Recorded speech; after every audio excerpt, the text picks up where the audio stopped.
வெளிப்படையாகவே மேலோட்டமாக இந்த மாதிரி ஒவ்வொரு தடவை மோடி இங்க வரும் பொழுதும் என்னால தமிழ்ல பேச முடியலையேன்னு எனக்கு வருத்தமா இருக்கு அப்படின்னு நடிக்கிறதும் தப்பும் தவறுமாக ஒரு திருக்குறளை சொல்லிட்டு இதனால தமிழ்நாட்டுல இருக்கக்கூடிய மக்களை கன்வின்ஸ் பண்ண முடியும் அப்படின்னு இந்த தமிழுடைய இதை அப்ராப்ரியேட் பண்ண நினைக்கிறாங்க ஒரு பக்கம். ஆனா இன்னொரு பக்கம் தமிழர்களுடைய தொன்மையை ஒரு குளோபல் பிளாட்ஃபார்ம்ல ஒரு அங்கீகாரத்தை வாங்கி கொடுக்கணும் அப்படிங்கிறதுக்காக கீழடிக்காக இன்னமும் நம்ம போராட வேண்டியிருக்கு. ஆனா அதற்கான அங்கீகாரத்தை இந்த அரசு கொடுக்க மறுக்கிறது. இந்த இரட்டை நிலைப்பாடு எப்படி பாக்குறது?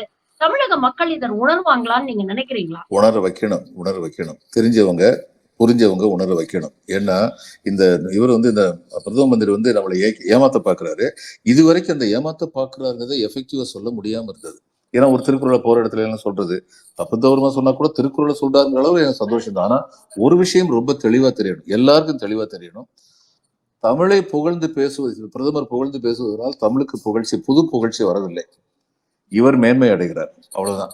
இவர் புகழ்ந்ததுனால தமிழுக்கு மேன்மை ஒண்ணுமே வரல. தமிழுடைய மேன்மை என்றைக்கோ உறுதி செய்யப்பட்டு விட்டது.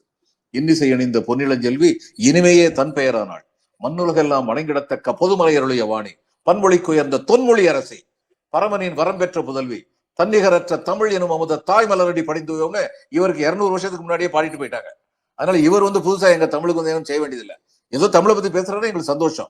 ஆனா எப்ப இவரு குட்டு வெளிப்பட்டதுன்னா, சிவகலையை பத்தி ஏன் வாயவே திறக்க மாட்டேங்கிறாரு?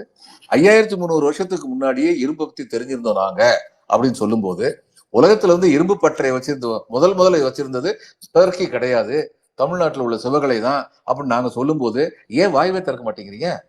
அப்ப உங்களுக்கு உண்மையான தமிழின் தொன்மையை பத்தி ஏதாவது வந்துருச்சுன்னா உங்களுக்கு பொறுக்காது. இன்னைக்கு கீழடியை பத்தி என்ன சொன்னாங்க? அமர்நாத் ராமகிருஷ்ணன் கிமு 8ஆவது நூற்றாண்டுன்னு சொல்றீங்க, கிமு 6ஆவது நூற்றாண்டுன்னு சொல்றீங்க, கிமு 5ஆவது நூற்றாண்டுன்னு சொல்றீங்க, இதுக்கெல்லாம் கிளாரிபிகேஷன் கொடுங்கன்னு கேட்டாங்களா?